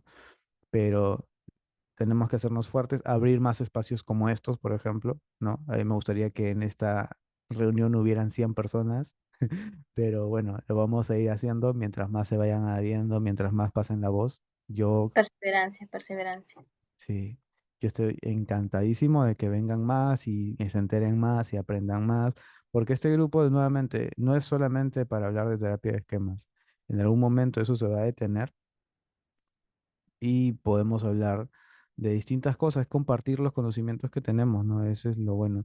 Yo sé que hay psicólogos ya, licenciados, ¿no? Colegiados, con ya máster en algunas formaciones, no han podido ingresar el día de hoy, por ejemplo. Hay un amigo que se llama Ricardo, que es experto en adicciones, ¿no? Entonces, como que hay mucho que podíamos compartir acá. Incluso yo les dije que en algún momento podíamos compartir casos y ver la manera de cómo ayudarnos, ¿no? Para entender nuevas perspectivas, ¿no? Y eso es bueno, ¿no? Entre nosotros apoyarnos, porque nosotros a veces nos podemos sentir estancados en un caso y no saber cómo avanzar y la perspectiva de otro psicólogo te puede ayudar, ¿no? Entonces, esa es la finalidad de este grupo, ¿no? En este caso, yo estoy dirigiendo un poquito la temática de las sesiones para tener algo que conversar todas las semanas, pero en algún momento esto se va a volver un lugar de compartir, sobre todo experiencias, es lo que busco, ¿no? Y y espero que sea lo que buscamos, ¿no? Y nuevamente, yo le voy diciendo a todas ustedes y a Homa que eh, en lo posible tratemos de no quedarnos callados, ¿no? Porque mientras más preguntas tengan, más van a salir felices de esta sesión, ¿no? Porque lo que buscamos es tener respuestas, ¿no? Si algo yo le decía, le criticaba a veces a otros grupos que he tenido, es como que no se siente tan motivante estar hablando durante 1 hora y media y llegas con la garganta cansada a fin y como que, uy, esto más parecía una clase de colegio secundario, ¿no? A una clase universitaria, ¿no? O una clase con profesionales, con psicólogos, ¿no? ¿Por qué? Porque tenemos que atender personas y tenemos preguntas, hay que hacer todas las preguntas, por más que te parezca como que, uy, no, ¿qué van a decir de mí? Quizás se van a burlar. No, hagámoslas simplemente. Y en el caso que me decías, Mari, respecto a si las personas se podrían atender solas, yo diría que no, por una sencilla razón. Necesitamos del otro para sanar. Es así de sencillo, ¿no? Necesitamos de otra persona para poder sanar, ¿no? El niño no se puede curar solo. Necesita una madre o un padre. Y lo mismo sucede en terapia, ¿no? En este caso, en terapia, ¿quién modela o reparentaliza de forma limitada? El terapeuta. La reparentalización limitada es algo que vamos a aprender en la terapia de esquemas, que significa el terapeuta va a ser de padre o madre sustituto durante un tiempo limitado, que es la sesión terapéutica. Va a enseñar lo que hace un adulto sano y va a funcionar como lo que en terapia dialéctica conductual se conoce como mente sabia, el terapeuta. En ese momento va a modelar conductas según la teoría, me parece, de Brunner, o sí, ¿no? En este caso, lo que hace el terapeuta es justamente funcionar como padre sustituto por un tiempo, ¿no? Hasta que el adulto sano del propio paciente se empodere a tal punto que actúe como el padre sustituto que está modelando el terapeuta. En ese momento ya el terapeuta se relega de ser padre sustituto y quien se autorreparentaliza es el propio paciente. En ese momento ya estamos ya por las fases finales de la terapia, cuando el propio paciente se autorreparentaliza, ¿no? Entonces vamos por un proceso de que el paciente sufrió de una parentalización traumática al proceso de reparentalización limitada que proporciona el terapeuta y culmina en el proceso de autorreparentalización del propio paciente. Joma, adelante.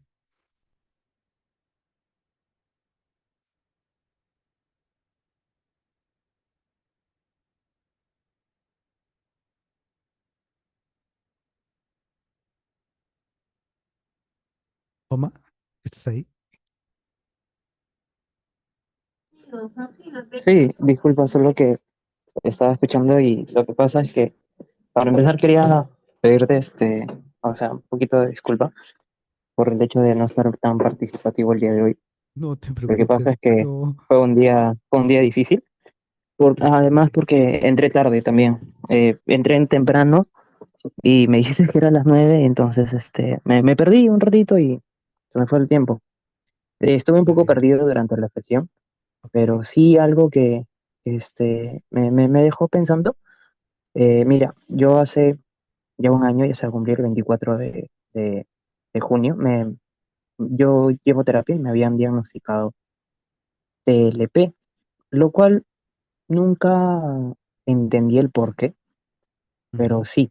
Entonces, para mí es muy confuso ok, porque este, yo, bueno, yo también me hice otro test por otra persona y me habían diagnosticado TNP.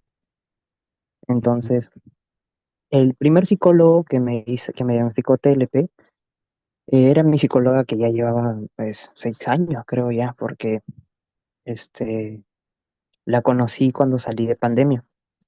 ok, Y simplemente no sé, como que me dijo exactamente lo que habías mencionado, que se contaminó la terapia y no veía ningún avance y me estaba volviendo muy dependiente y tantas cosas, porque sí, sí, sí entiendo muchísimo lo que das a explicar y de verdad, eh, estas clases a mí me hacen sentir tan bien, de verdad, ujú, y me ayudan un montón. Entonces, cuando mencionaste, sí como que me movió un poco, pero ok, me movió mucho por el hecho de lo, del hecho de que me quedé pensando en que mucho, bueno, casi ya un año, me encerré tanto en esas dos etiquetas ujú, y nunca lo he hablado, nunca lo he tratado, porque, como te dije, se contaminó la terapia y ahí quedó. ujú, Y nunca he vuelto a buscar otro tipo de ayuda porque, no sé, o sea, he tratado como que sobrellevarlo, o sea, todas las técnicas durante 6 años que he estado llevando me han ayudado muchísimo. Pero ahora llega un punto donde, este, sí me está, sí me está causando muchos, muchos altibajos ok, y estoy muy perdido en base a conexión conmigo mismo. mm, Entonces, me gusta porque a través de las charlas o de las clases aprendo. Aprendo desde mi perspectiva, aprendo de la perspectiva que brindas, de los libros que vas a brindar, de los enlaces en los que estás poniendo. Y aunque no lo creas, es mucha ayuda para mí. ujú, Y porque me gusta mucho, o sea, algo que me gusta mucho es la psicología. Me gusta mucho estudiar, aprender, leer todo tipo de psicología. Ya he trabajado con una psicóloga como asistente y creo que precisamente por eso se contaminó, por el tiempo que ya como que pasábamos mucho tiempo juntos. A la hora de escucharte y aprender, me gusta mucho y de verdad te agradezco bastante a ti por permitirme ser parte del grupo y aprender bastante. Lo que sí quería preguntarte era algo que mencionaste, que no sé, para que no se te olvide, es de que si podrías pasar el libro que habías dicho para poder leerlo y aprender más de ello. Y Ok. más que todo, por el hecho también de disculparme, por el hecho de haber entrado tarde Sí, y no, no, no como sé, es no, que, no te preocupes, no te sí, preocupes. lo sé, pero es algo más que todo de educación, Ah, es por está algo bien, que me educaron. O sea, está me bien, enseñaron siempre si es una cita importante o es algo importante, siempre puntual. está bien. Entonces, por eso. Y Más nada más. bien, más bien gracias, gracias por tus palabras. De hecho, yo me avergüenzo un poquito porque es como que, no, también me educaron de cierta forma. ¿No? Este, Les voy a compartir los libros que les dije, son dos, ¿no? Uno es el libro del manual de Jeffrey Jung sobre terapia de esquemas, para que entiendan todo esto. O sea, si lo leen todo, podemos entender, avanzar muchísimo más rápido en eh, esta, estas sesiones. Y lo otro es el libro de Milton Erickson o de Sidney Rose, ¿no? O Rosen, creo es, que fue discípula de Milton Erickson. Allí van a encontrar un montón de casos desde la terapia no convencional. La terapia no convencional de Milton Erickson se le llamó así por Jay Haley, ¿no? Creo que él es el creador de la terapia, me parece, de constelaciones familiares. Pero curiosamente, yo, por ejemplo, no soy tan partícipe de ese tipo de terapia, ¿no? Sin embargo, a Milton Erickson se le considera precursor de la terapia sistémica, ¿no? Donde sí soy más partícipe de esa terapia, ¿no? Entonces, en la terapia sistémica lo que se busca es un poco como que sistematizar las técnicas que Milton Erickson utilizaba de manera espontánea y ustedes van a observar que la terapia no convencional de Milton Erickson, en palabras muy coloquiales, se lo digo, ¿no? Es bien locaza, ¿ya? O sea, la forma como él trabaja con los pacientes. Por ejemplo, tú no le vas a decir imbécil a un paciente o estúpida, ¿no? Imposible, ¿no? Pero él lo hacía a veces, ¿no? O trataba con padres que tenían hijos y les mandaba, por ejemplo, ¿no? A que busquen una cajetilla de cigarrillos que estaban a 2 horas de su casa, ¿no? En carro. Entonces, ese tipo de técnicas que él utilizaba, que luego el autor de este libro explica por qué lo hacía, por ejemplo, las ordalías, ¿no? El tema del reencuadre, ¿no? O el tema de la intención paradójica, son cosas bien alucinantes que desde la terapia sistémica se haya una respuesta. Y yo siempre busco hacer este paralelismo para que ustedes observen que a veces las técnicas tienen distintos nombres en distintas terapias y van a cambiar un poquito en su definición o en su aplicación, pero hacer estos paralelismos es importante para que ustedes aprendan, ¿no? Que de alguna forma hay puntos de encuentro entre terapias de distinta naturaleza, ¿no? Hay puntos de encuentro, lo cual no quiere decir que yo voy a agarrar y hacer un sancochado cuando trabaje con un paciente, le aplico 3 sesiones de terapia sistémica y luego le meto un poquito, ¿no? Un condimento de terapia cognitiva y al final le meto su psicoanálisis. No, eso no funciona. ¿No? Todo tiene un proceso, todo tiene un orden, ¿no? Por algo existen los protocolos de intervención, ¿no? Sin embargo, lo que también dicen mucho los creadores de terapias, y esto es algo que he visto mucho en los fundadores de terapias, es de que ellos se permiten mucho el tema de la experimentación. Y quiere decir no ser tan rígidos al momento de establecer un protocolo. A veces en el propio protocolo pueden haber momentos de crisis que no te esperas y tienes que ahí hacer uso de tu maestría en cuanto a cómo saltarte, quizás tienes que saltar un paso del protocolo o tratar de introducir una técnica que de pronto no estaba bien, no estaba estipulada para sortear, ¿no? Un poquito el tema, ¿no? Eh, y eso también va a solicitar mucho del terapeuta su pericia, su experticia, ¿no? Su experiencia, ¿no? Pero bueno, la experiencia se gana con casos. Imposible ganar experiencia sin casos. ¿Y qué quiero decirles con esto? Que cuando atiendan pacientes se van a equivocar. Y no tengan miedo a equivocarse, no tengan miedo a equivocarse. Admitir un error es lo mejor que puedes hacer. Es más, normalmente por los errores que cometemos la terapia se estanca, ¿no? Y es bueno admitir, oye, tú y yo estamos estancados. ¿Qué está pasando en nuestra relación? Ya ves que ahí estoy hablando un poquito como implicado emocionalmente con el paciente, ¿no? Pero yo le hablo así, como les hablo a ustedes, yo le hablo así al paciente, oye, estamos estancados, ¿no sientes? ¿No? Como que no estamos avanzando, dime si hay algo de mí que te molesta, algo que he dicho que de pronto o no me he expresado bien o no me has entendido bien, ¿no? Para que lo podamos solucionar. Y ahí me entero, pues, ¿no? De que me se está vengando de yo haber entrado 5 minutos tarde a la terapia y se siente muy incómodo, ¿no? Este, vamos viendo esas cositas, ¿ya? Vamos viendo esas cositas porque siempre es importante medir, ¿no? La relación terapéutica. Yo les diría incluso, esto anótenlo en alguna parte, en un post-it cada vez que van y lo ponen en su escritorio, ¿no? Siempre dedícale 5 minutos a hablar de tu relación con tu paciente, ¿no? Si se siente cómodo, si se siente confiado, cómo se siente contigo en las sesiones, porque es importante, la relación que tienes con tu paciente es importante, ¿no? Y mientras él vea interés en la relación que tienes con él o ella, va a seguir participando de la terapia, va a ser más un colaborador, no va a sentir que está solo con alguien que quiere observar y ver su progreso como si fuera una rata de laboratorio, ¿no? Entonces, eso ténganlo bien claro, a todos le digo, ¿no? Ténganlo bien claro porque a veces es un error que cometemos cuando nos apegamos mucho a la técnica, ¿no? Lo cual no quiere decir que también van a entrar a trabajar sin técnica, eso es imposible. No tienen que formarse, tienen que aprender de alguna manera como una guía, siempre tener a alguien que te esté asesorando si es que no sabes manejar un caso, ¿no? Ya me quedé sin voz. Este,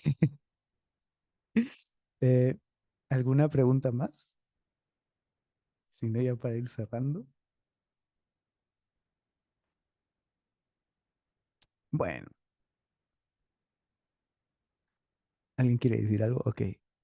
Solo quiero compartirles algo que de verdad yo siento, creo que se los dije la primera vez que formé este grupo, o sea, por el WhatsApp. Yo estoy muy agradecido con todos ustedes, todas ustedes y Joma, ¿no? Estoy agradecido, ¿por qué? Porque de verdad me anima mucho, me motiva mucho ver gente que quiere aprender. Una de las misiones que le mencioné a Maribel, para los que no saben, Maribel es mi esposa, ¿no?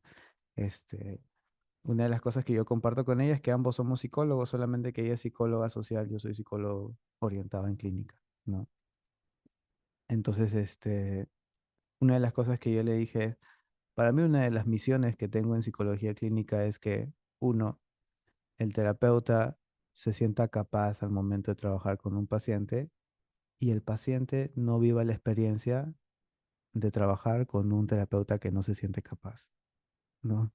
Porque cuando me llega a mí a veces casos de pacientes y me dicen, eh, vengo desconfiando de los psicólogos y bueno, llego a ti porque, recomendación, ¿no? Me han dicho que eres bueno, pero yo ya vengo con malas experiencias, a ver si esta me funciona, ¿no? Y digo, ¿cuáles malas experiencias? Mi psicóloga me mandó a orar. Mi psicóloga me dijo que yo que no podía atenderme después de 6 meses de atención, ¿no? Y estaba como que, ¿qué? O sea, este, ¿no? Hay errores que se cometen en terapia y la verdad es como que si no sabes atender un caso desde un inicio, sé sincero con tu paciente, ¿no? Ya la segunda sesión te puedes ir dando cuenta si el caso te sobrepasa, ¿no? Y puedes decir, ok, mira, no te puedo atender, pero tengo esta persona que sí te puede atender. Yo cuántas veces he derivado porque no podía, ¿no? He dicho, mira, quizás en psiquiatría te sirva mejor, ¿no? o quizás con esta paciente, con este terapeuta que solamente trabaja con estos casos te sirva mejor, ¿no? Y soy muy sincero. De hecho, las primeras sesiones, yo siempre les digo a los pacientes antes de trabajar conmigo, oye, reunámonos antes para ver si de pronto tú quieres trabajar conmigo, ¿no? Si te gusta mi estilo, ¿no? A veces ya vienen pacientes que están bien decididos, ¿no? Me dicen, no, no, ya vamos de frente, ¿no? Y eso también está bien, ¿no? Pero como que siempre es como que es bueno hacer ese sondeo previo para saber si lo puedes ayudar y ser muy sincero si es que no lo puedes ayudar, ¿no? He visto mucho, de esto no me enorgullezco, he visto muchos psicólogos que a veces tratan a pacientes solamente por el dinero y eso está mal, ¿no? Es denunciable en todas las formas. Así que por favor no se conviertan en unos terapeutas que solamente quieren dinero, aunque la terapia paga bien, ¿no? Pero no se conviertan en eso, ¿no?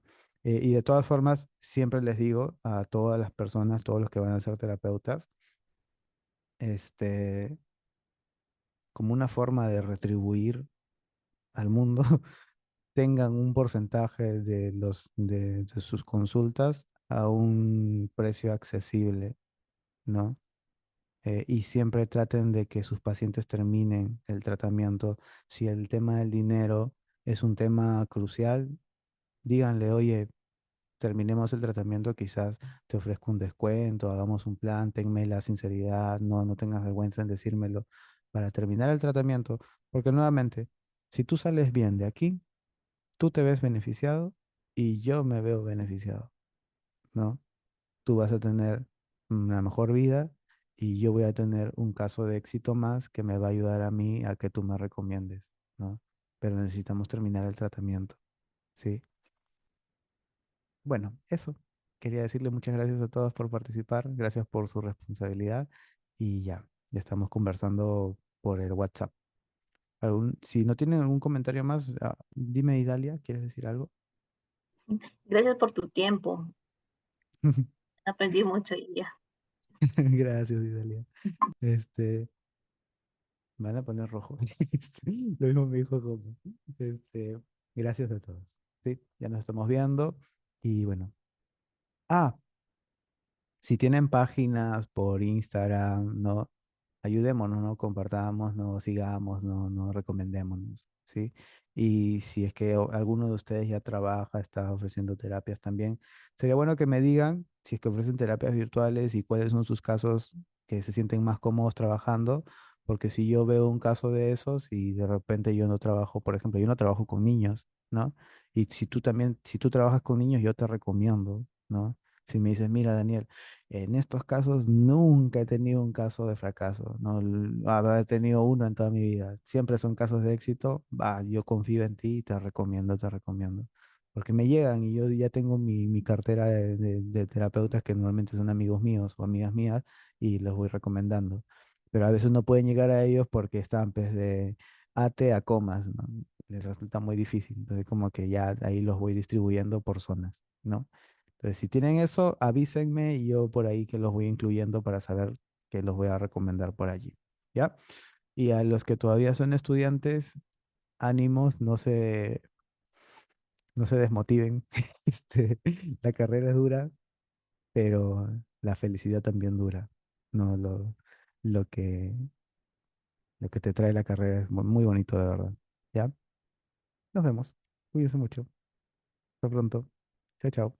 Chao. Gracias, chao, cuídense. Gracias, Daniel, gracias a todos. Chao, chao.